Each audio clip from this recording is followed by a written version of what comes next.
Hello, my name is Matt Hancock. I'm a principal at Praxis Consulting Group. Praxis has been around for about 30 years. We are a leadership development and organization development firm specialized in working with employee-owned businesses to help make the connection between individual contribution and firm performance to really tap into the performance potential of sharing ownership with your employees. And I am so excited to be speaking today with Priya Iyer Doshi, who's the president of Capacity Interactive.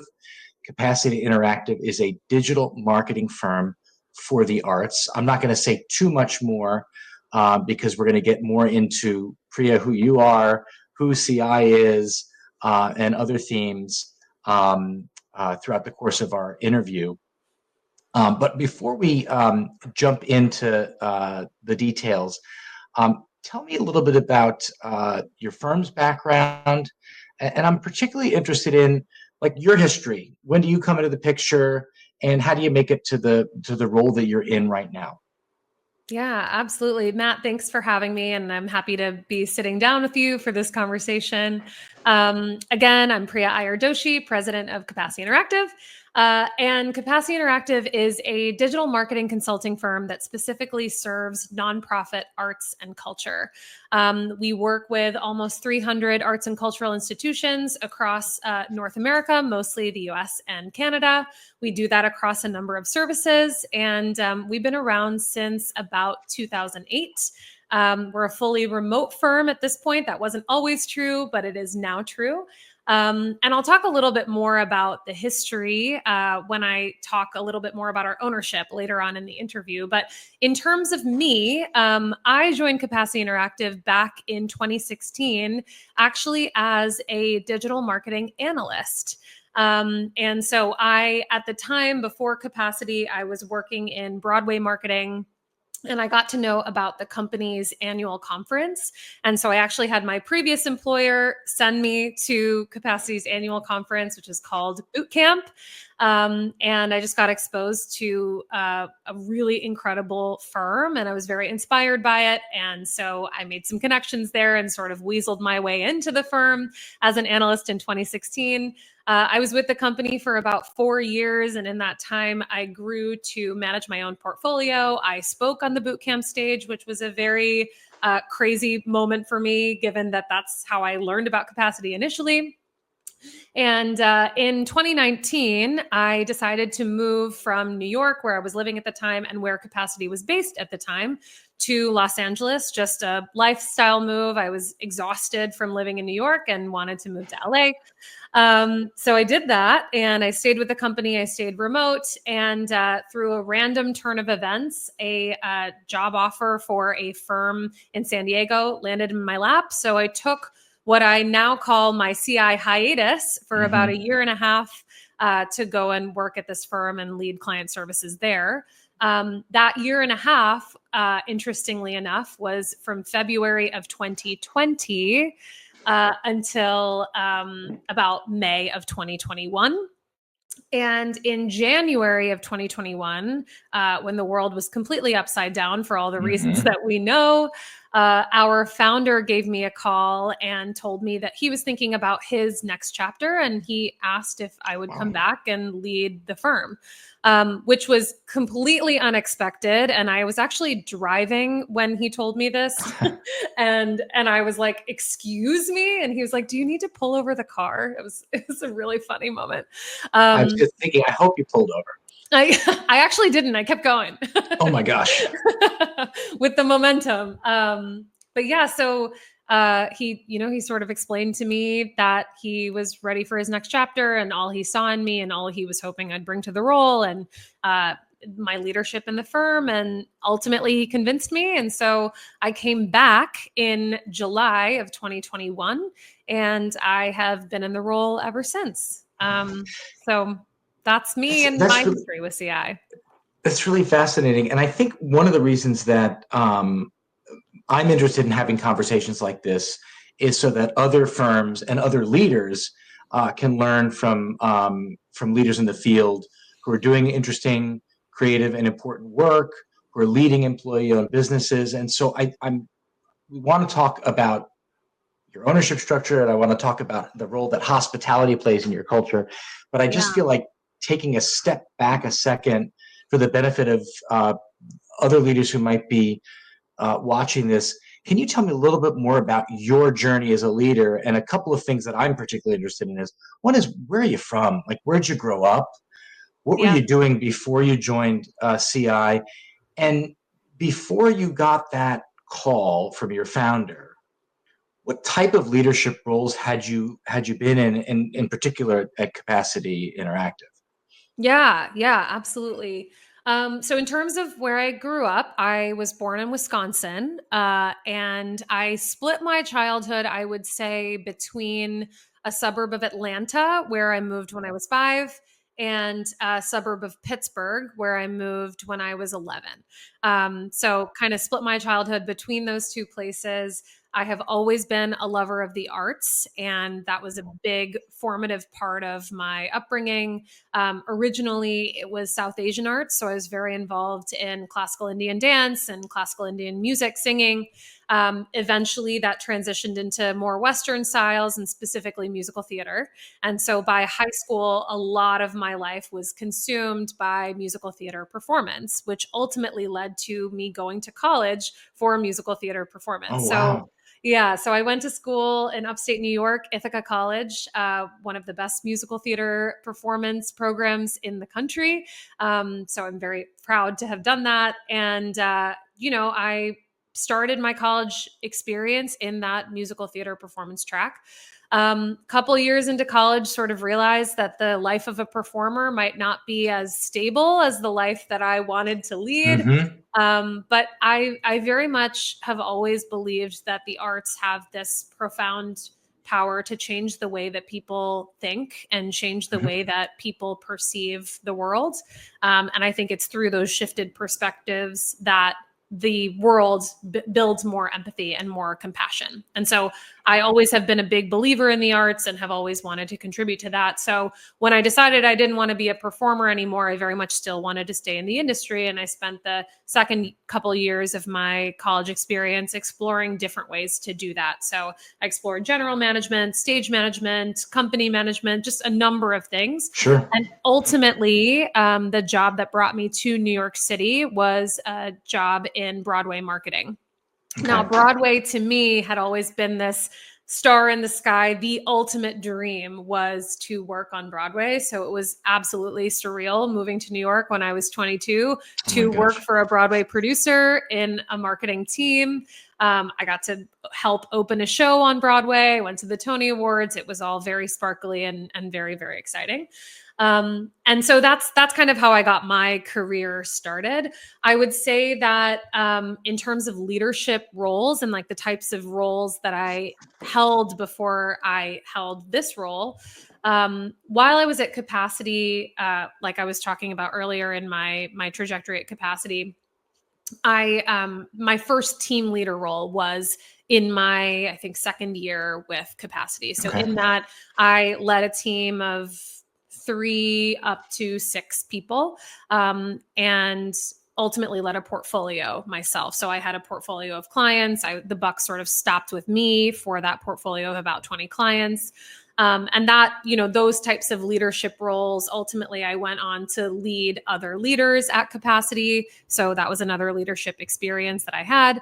And then once I left Capacity for that hiatus that I was talking about, that was a decent jump for me in terms of leadership role. Because at that firm, Raindrop, it's called, in San Okay. Diego, I essentially led client services. So I had a number of portfolio managers, about, I want to say maybe 10 or so, who then reported into me. And the buck sort of stopped with me when we had challenging clients that the portfolio managers felt like they couldn't handle, that had to come up to me, for Okay. example. So that was the role I had before president. So certainly, I would say jumped over a couple of other levels that I might have expected myself to have before jumping into this role. But it seems like I'm hearing sort of individual contributor Yeah, to leading a team, yeah, to leading at a much larger scale in an organization, yeah. at a senior level, Hmm. and then becoming the president. Yeah. Um, This is so interesting. I did not get involved in the arts to the extent that you did, but I had acted all through high school. Yeah. And I oftentimes reflect on how important of a leadership development experience theater was. Yeah. Not Yes. just because you learn about sort of how to use your presence, right, on stage, Mm-hmm. Mm-hmm. not just because you learn how to be part of a team and, at sometimes you're leading and sometimes you're following, but Mm-hmm. also because for us, at least at Praxis, right, leadership development really starts with knowing yourself, leading yourself before you can lead 100%. others. And there's Yes. so much work that theater does to help you know Yes. yourself better. Yeah, So I'm just absolutely. curious, are there some, just really quickly, as you reflect on your, because I'm seeing sort of a straight line where maybe others are saying, oh my gosh, act, theater, and then this.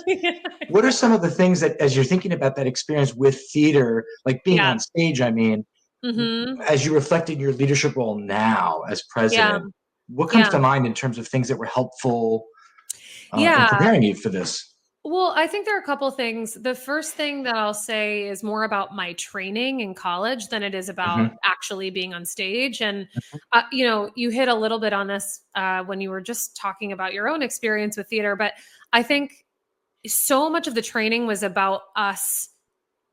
If you think about an actor taking on a role, you have to understand what the blank canvas is before you can then put something on it, right? And so a lot of what I spent my college experience doing, there's all these stereotypes about theater kids like rolling around on the floor in their like black clothes, and absolutely we did do that.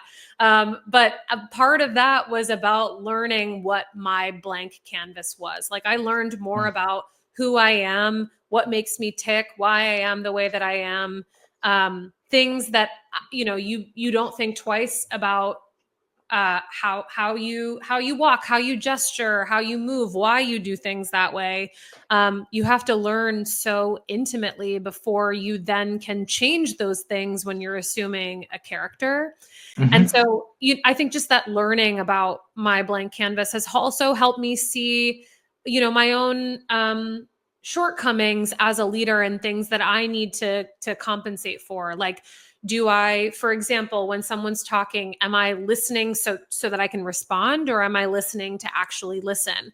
And based on what the default is and what I want to be doing, how can I tweak, in the moment? It just Um, causes you to be very introspective, I think, in that way. So that's one thing about the training that just has really helped me, is I feel like I'm constantly observing myself and trying to understand whether what I'm doing is happening by default or by intention. And I try to be really intentional. I think the other thing in terms of being on stage is, of course, in this role and in roles like these, there are many times where you have to sort of stand in the spotlight. At our annual conference, I have to stand in the spotlight. So there's certainly transferable skills in that way. But I think there's a sense of resilience that comes from having experienced live theater. You never know what's going to happen in the moment. You can't edit it out. You wow. just kind Yep. of have to go with the flow. You have to be very flexible. You have to be very aware of all of the things happening around you. And I think that has certainly helped me. You also have to be very clear in your communication. And Mm-hmm. that piece has certainly helped me just in my current role now. Oh my gosh, thank you so much for going way off script and sharing some of Yeah. these reflections. It's Oh, it's for to, sure. to me, I notice with myself, and I'm assuming this will resonate for you, but sometimes in the moment, like as you're living your life and you're pursuing theater, and then you're doing this, sort of maybe one foot in front of the other, and then there's moments where you are at a certain point in your journey and you have a minute to stop and to maybe like turn around and look behind you and go, wow, all of that added up to something, Yeah. and I Yeah. can see how these different threads that might seem disconnected, there's times when they might come together in the role that you're in right now. Yeah. Yeah. For sure. I think, yeah, to your earlier point, it's easy to, in a brand new conversation with a brand new person, say I went to school for musical theater, and for that to not make sense, but to me it makes perfect sense. Yeah. Yeah. No, oh, but that really resonates for me. I Yeah. think we have to pull this a little bit back on topic because there's two Yes. really important things that we want to make sure that we address today. One is, and there are two things that make you as an organization very unique. One is your ownership structure, and two is the role that this idea of hospitality plays in your culture and in how you're positioning the firm competitively. So can you share with us first a little bit about your ownership structure? You're an employee-owned business, which Yes. means in your case, 100% of the business is owned by your employees through a thing called an employee stock ownership plan, which is a special retirement plan that makes employee ownership possible without employees having to take money out of their own pocket.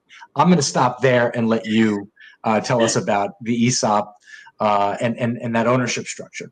Yeah, absolutely. So I'll give a little bit of CI history to sort of set up how CI got to this place in particular. So Capacity Interactive started in our founder's apartment. Eric Gensler is our founder, and it started in his apartment in Brooklyn, just born out of his deep passion for the industry and deep curiosity for digital. He never dreamed that it would get quite to this, or at that time, it was not his intention. I'm sure he dreamed it, but that was not his intention. He just wanted to leverage the power of digital to support the industry. And even that annual conference I talked about earlier, in its beginning, it was 50 people in 2011, and it was just born out of Eric's curiosities and a desire to bring together people who were also curious so that they could all learn together. And over time, through word of mouth, his network, the company grew to be more than just Eric could handle. And so slowly he started to bring people on. One of his early people was our managing director, who he really built the foundation of CI with. And again, now we have grown to serve over 270 organizations. At one point, our team was almost 100 people. The conference has served over 600 people in years when you think about people in person and streaming. And that's not what he was thinking about necessarily when he was sitting in his apartment back in 2008. And in order to get to where CI is now, he didn't build that all by himself. A big part of that was this strong leadership team that he built in the early days, many of whom are still here today, and a strong team of consultants, many of whom are also still here today and have been with us for over 10 years. And so, when he got ready for his next chapter, it was sort of a two-part transition that he had to think about. One was he had to think about who the new leader, the new president of the company would be, someone who aligned on the values and could help the firm grow in different and new ways. And ultimately he asked me to take over that part, but the ownership transfer was also a piece of that transition for him. And he wanted to do it in a way that would honor both his legacy and this team's legacy, because again, he didn't build this alone.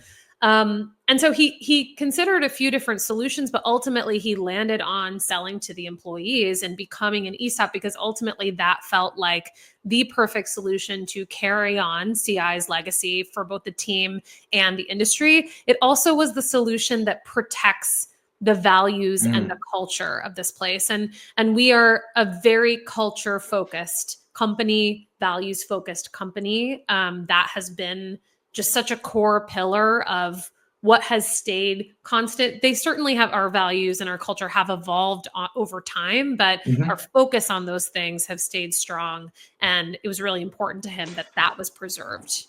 What we see with employee-owned businesses, what we see, that's, the research tells us that there's a performance potential with sharing ownership, that your company can do a lot better sharing ownership than competitors who aren't doing that, if you've got an ownership culture in place.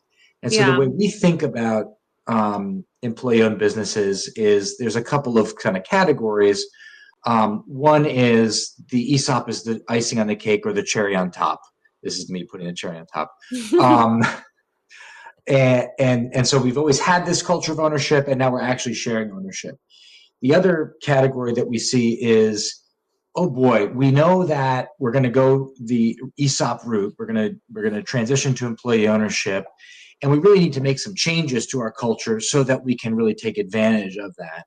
And Yeah. I'm curious to know, as you reflect back on when you transitioned to the ESOP, in what ways was this the cherry on top and you felt that the culture was really prepared to embrace employee ownership? And what were some elements that maybe had to change, if any, in order to best take advantage of that, or to support that transition even? Yeah. I think some of the things that we already had in place that were very much a part of our culture before we became an ESOP are: one, we've always had a deep focus on training. From the beginning, we hire more for people who are values fit to our Hmm. company as opposed to people who are hard skills fit or they come in with Hmm. specific hard skills. And we invest at this point almost 3 months worth of time for people to be in what we call CIU, Capacity Interactive University. Okay. It's meant to be a training setting, and we very much set the expectation that the only expectation is to learn and absorb as much information as you can. You come in here, you don't know how to build a meta campaign, no problem. We're here to help you do that. You don't know how to build conversion tracking, no problem. We're here to help you do that. And we very much hire people who we see potential in to be able to learn and apply all of these things, but more so for a values fit and not a hard skills fit, and therefore invest in training. And I think that's a big part that helps us now as an ESOP as well. Another part would be we have a deep focus on communication, the way that we're communicating things out, and a sense of transparency that has always Okay. been important to us. We don't want information to feel gated. We want it to feel open. Certainly, we're a business. Not all information can be put out on the table. Everybody is not going through the budget with a fine tooth comb. It's not that, but it is very important to us to be very clear and open about how the company is performing, for example, or how we are strategically thinking about growth. Really trying to help people understand what all of those components of running the business look like. And to be honest, it's not always easy to do that because No, of course not. with this additional information comes additional responsibility, deep responsibility. Sitting at the table, being invited to the table to converse in these types of topics comes with deep responsibility. It can't come without that, right? So it's not always easy to do that, but it's very important to us to be as transparent as we can. And that's been true for many, many years.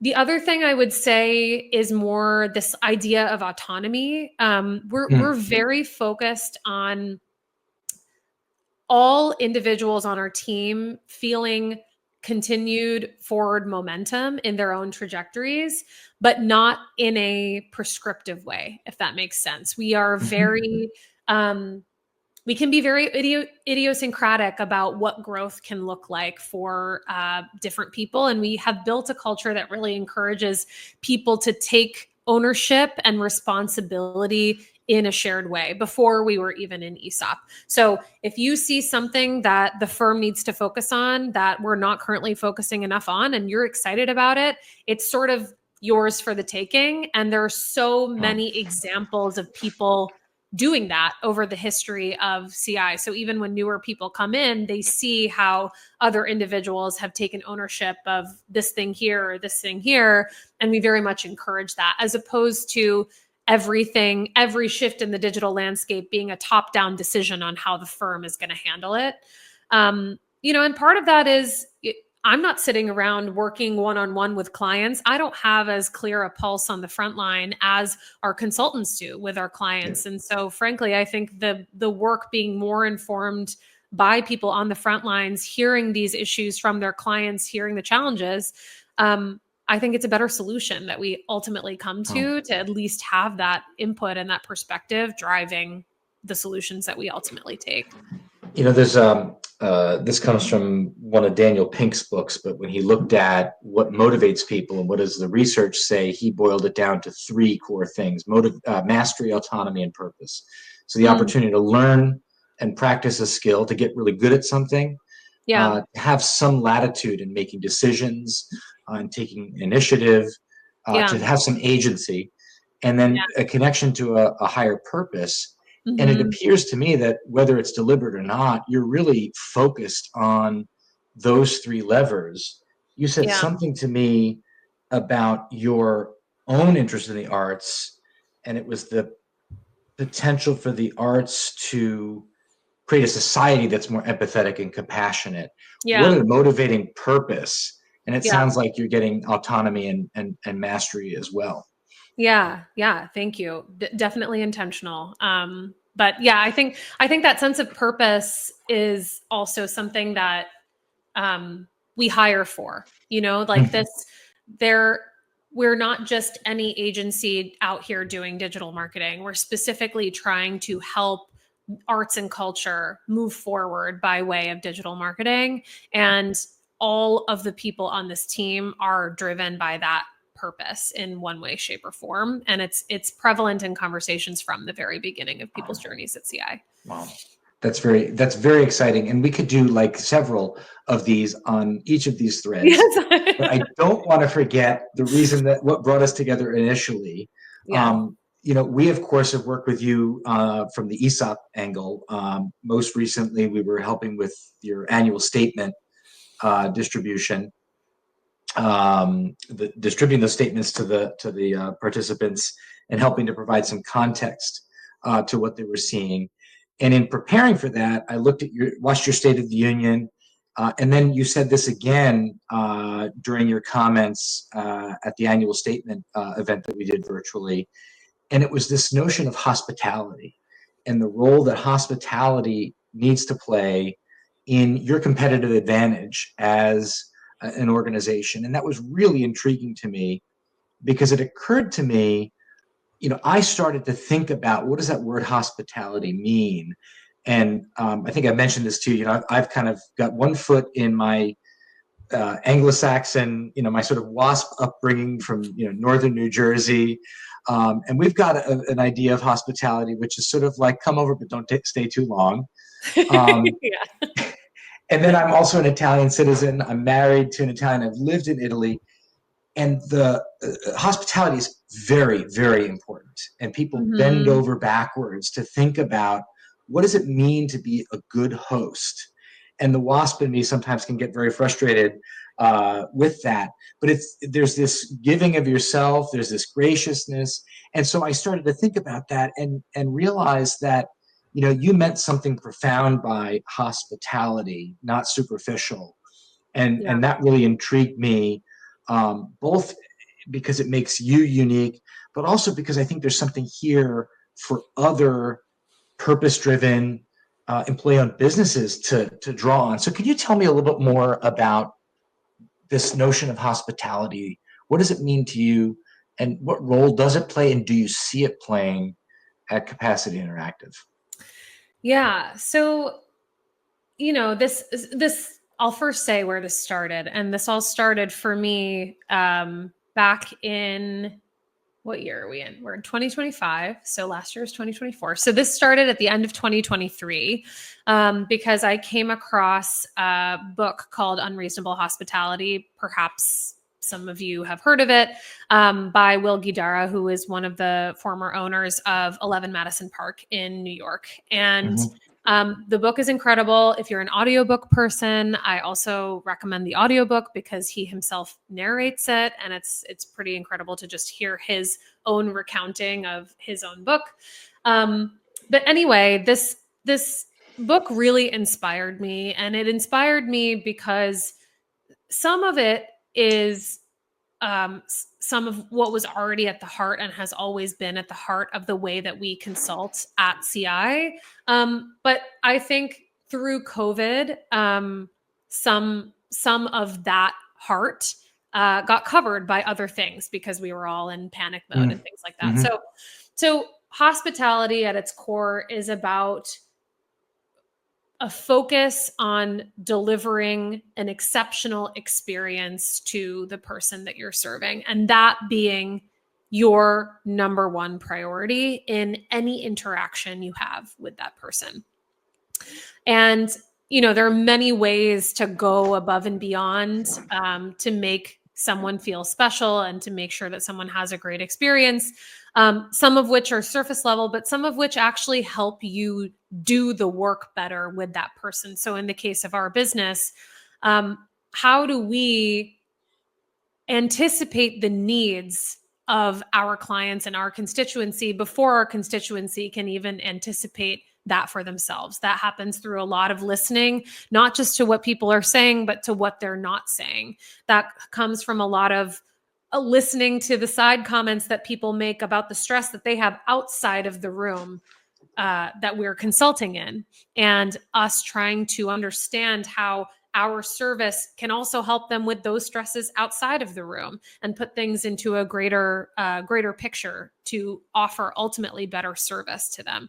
And ultimately it leads to better outcomes at the end of the day, because everything becomes more holistic and you're serving the actual needs as opposed to the assumed needs, or what somebody told you they needed when they didn't really know what they needed. And I think in terms of CI and why at the end of 2023 it really hit for me is we were at a place where arts and culture, of course, was hit really hard by COVID. Doors closed for all arts and cultural institutions. Yeah. We couldn't gather for a really long time. And then recovery has been really hard. And I would say it continues to be really hard. And for us as a firm that serves the nonprofit arts and cultural sector in majority, the way that our work shifted during that time, of course, became far more reactive than proactive, because organizations themselves had to become far more reactive than proactive.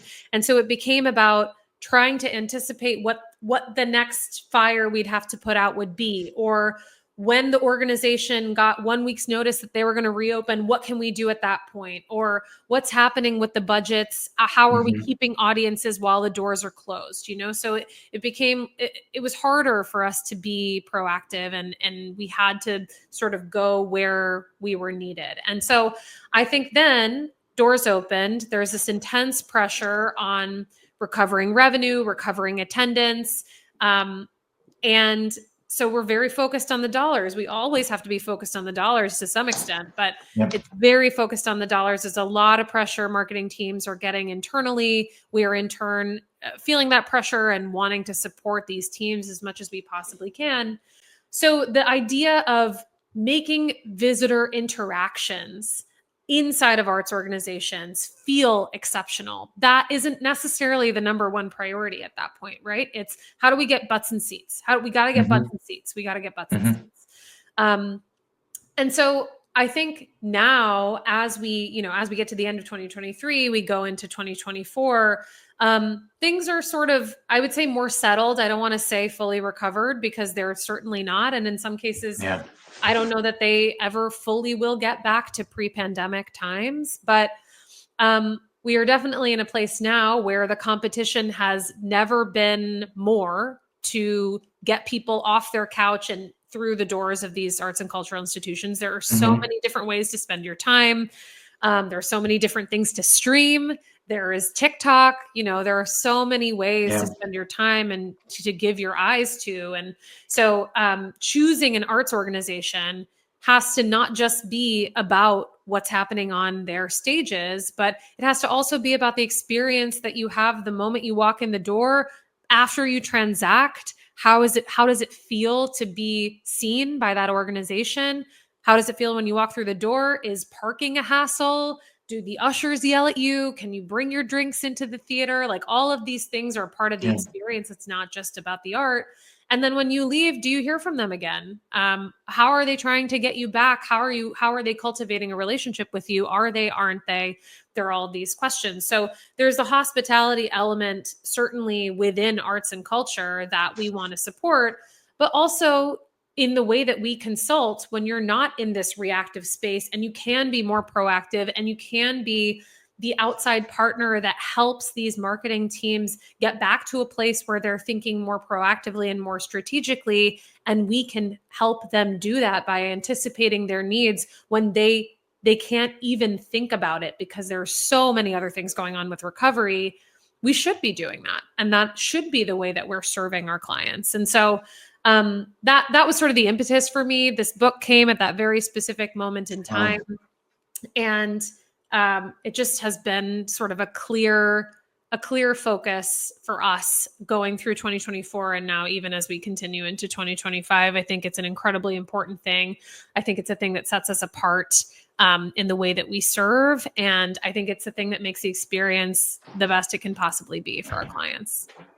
Yeah, this, you touched on the way you described what happened during COVID, made it very vivid to me, and it kind of brought me back to those, days and weeks where it, in different ways, it felt like if the world wasn't ending, at least it was coming to a screeching halt. Yeah. Right. And that was a crisis, not like dealing with like a recession where maybe there was going to be some layoffs, but it was a pretty existential, particularly for the arts. And you are completely in service to and dependent on the arts for your revenue and your existence as a business. And I'm just wondering, this is not good. This was probably not the first time that you had to provide leadership during a crisis, and it's not going to be the last. And the same for any of the leaders that are listening to this interview. And I'm just wondering if, as you think back to that COVID experience, what are one or two things that you did as a leader or that you did as an organization that you think were really helpful in pulling people through to the other end of that? And this is way off script, so I apologize for throwing that one at you. And I will come back to hospitality, I promise. Yeah. I mean, I think, when I think back to COVID times, one of the things that to me was really important is this idea, there are so many, everyone's having a different experience. There were people who were losing family members to COVID. Yeah. There were people who were, their jobs were at stake. They didn't know when their next paycheck would come. They didn't know if they would be furloughed. We didn't know about institutions being able to continue, specifically in arts and culture. That was a big focus. And I think as a leader in those times, you also have your own pressures, right? Like, how is the business going to continue to run? How am I going to keep my staff? How do I make sure that the staff I keep is as productive as possible? All of these things are going. And to me, the most important thing in that time is empathy for your people. And I think meeting people where they were was so important because everyone was having a different experience. There were some people who, there are some people who were like, I really miss that moment where we paused and every night we played games and we binged TV and we ate whatever we wanted and we had really great quality time with our family. Like, some people were having that experience. Some people, again, were sitting in hospitals or wondering what was happening to their loved ones. And both of those people could be coming in to work on the exact same team. Yeah. And if you're not meeting people where they are, then I don't know how you can expect to communicate at all or get anything done, And so that to me felt super important. Another thing I would say CI specifically did is, of course, it felt like all of a sudden there was all this time because a lot of organizations, we had to pause the work altogether. Right.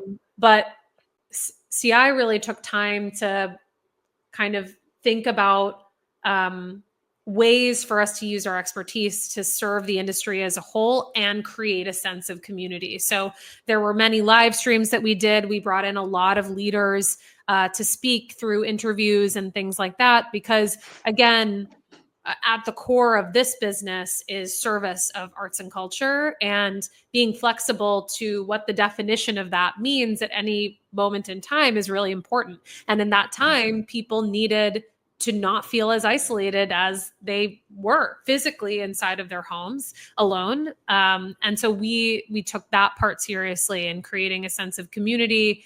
And, we have our annual conference. We did it more than just the one time during that year. We Okay. had sort of like emergency webinar, live stream type things.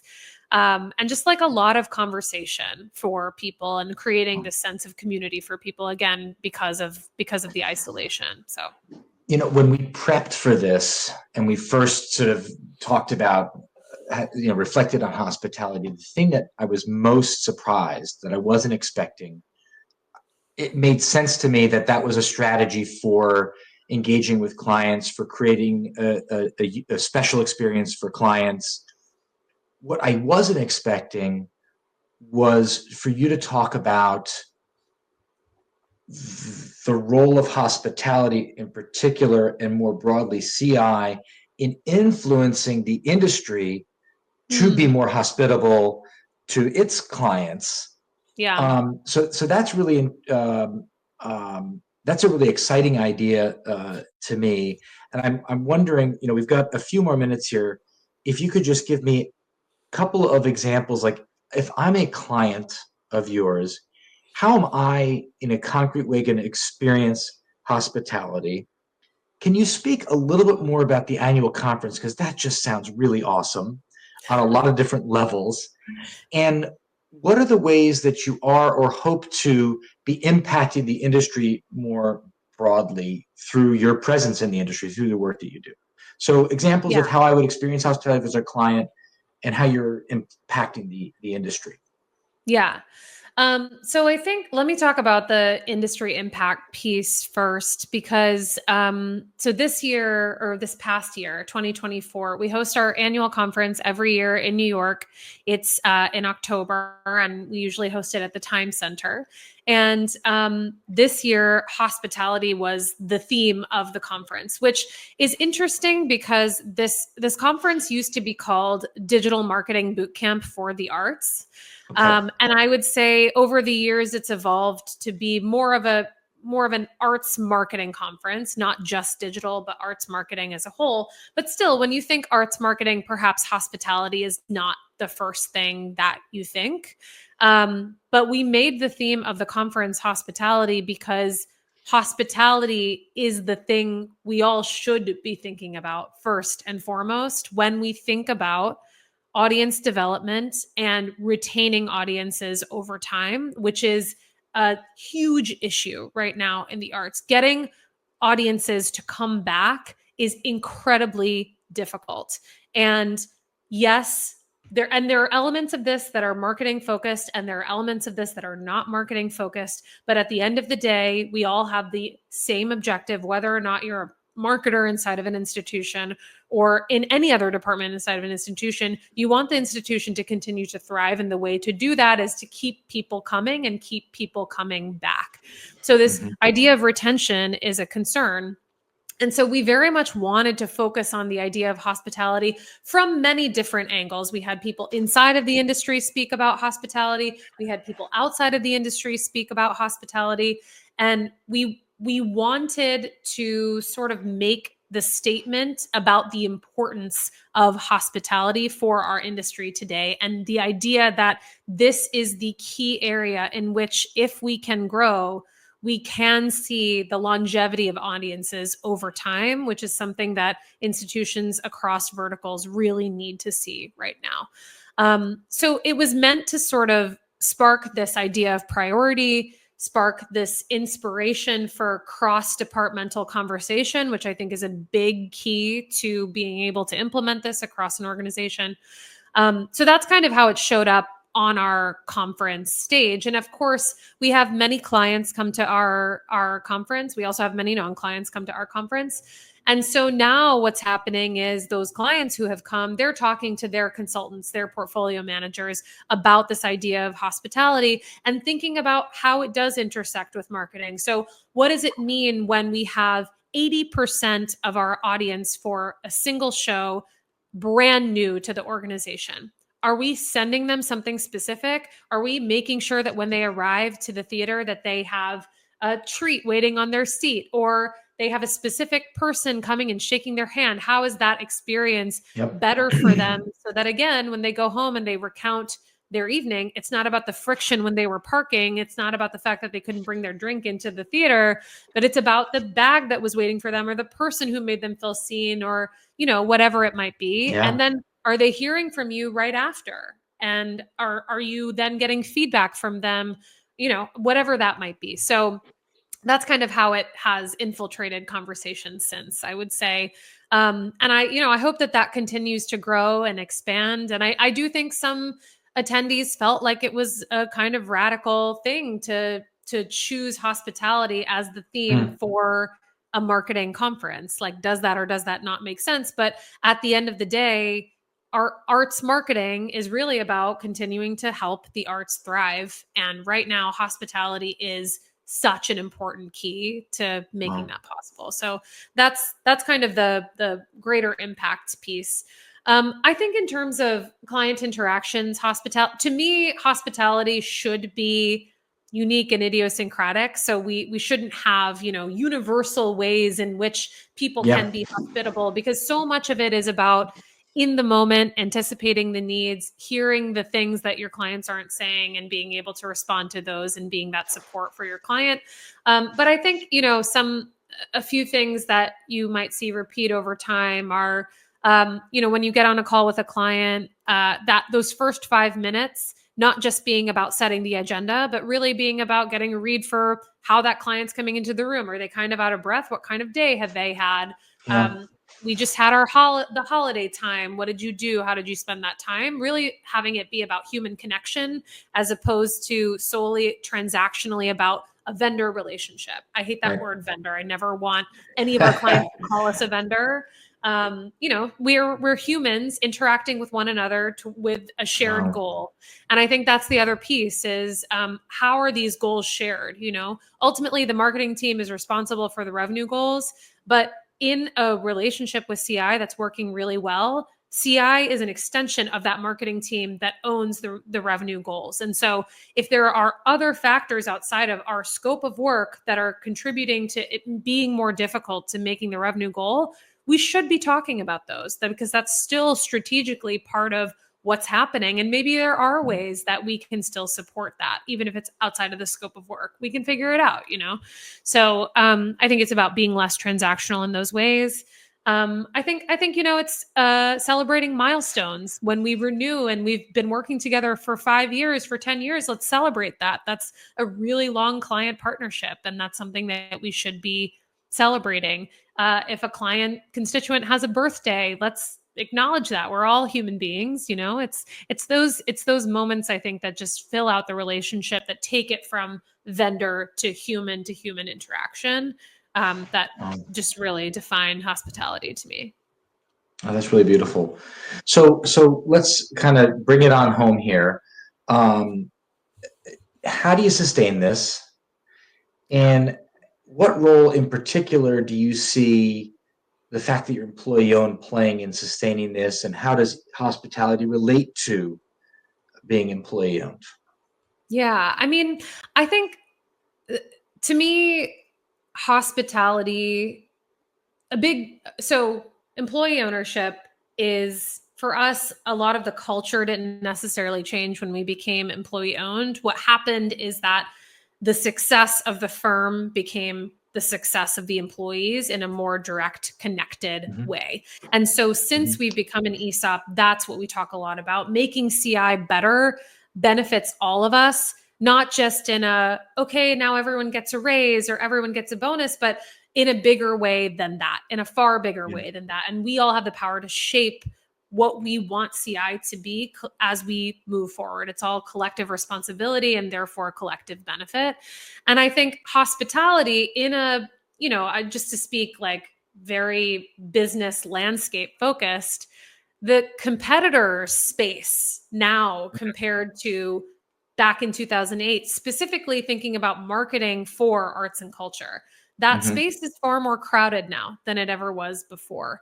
And I think hospitality is one of the things that sets us apart. So that, to me, does therefore place a specific value on what it's like to work with CI in particular. It makes us the yes choice for people as a result of just the way it feels to work with us. And that benefits CI in the long term. So certainly talking about that.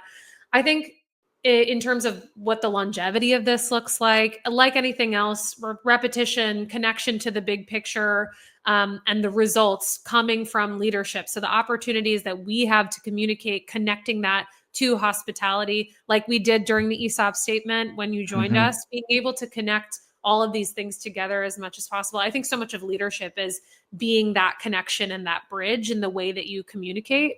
And that's where hospitality comes in, allowing that to eventually become shorthand for the firm, the way that we talk about hospitality. And some of this is already happening with our team.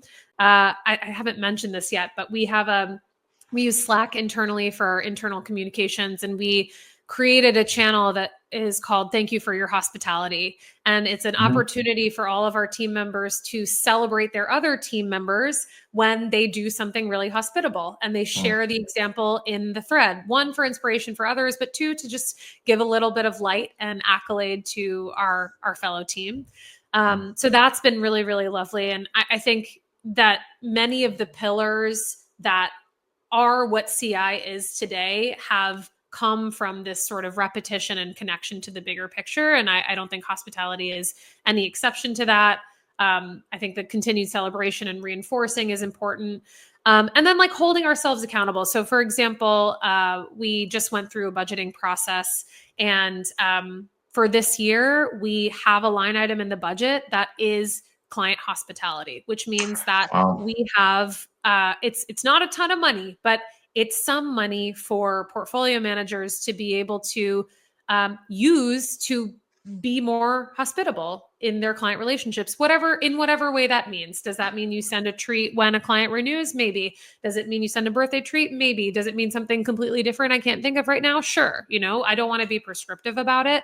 But I think that's some of the accountability behind this.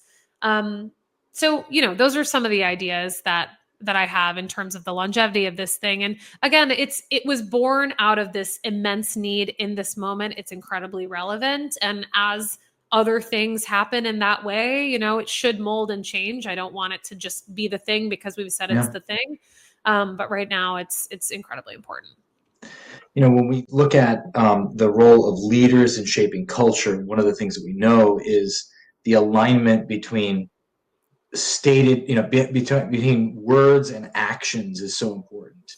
And so just something like setting aside in the budget, no matter how large or small, that's an important symbol of a commitment to living this value of hospitality in a real concrete terms.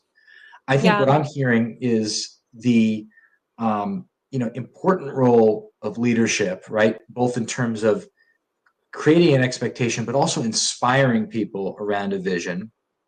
I'm hearing also the important role in creating space, in hiring the right types of people, investing in their skills, and then giving them space to live into those values in a way that's authentic for them and that is idiosyncratic, because it wouldn't be hospitality if it wasn't about my deeply listening to your needs and creating an experience that responds to those needs. Absolutely. And I think the thing that I just want to close on is a note of gratitude to you and to Capacity Interactive, because I think there's a lot of similarities between Praxis and Capacity Interactive in the sense that we're not a consulting firm that figured out if we showed up at these ESOP conferences we would get clients. Just in the way that you're not a digital marketing firm that figured out there was a market for your services in the arts. You're deeply committed to the role of the arts in the world. And we're deeply committed to helping businesses that are sharing ownership do that more effectively so that they can have an even bigger impact on the world. And so my note of gratitude was to say thank you to you to allowing us in a small way to hopefully contribute to your ability to create a more empathic and compassionate world. Thank you, Matt. This has been such a lovely conversation, and I'm just incredibly grateful to all of the support Praxis has offered Capacity, but also you in particular. So thank you. Thank you so much for your time, Priya.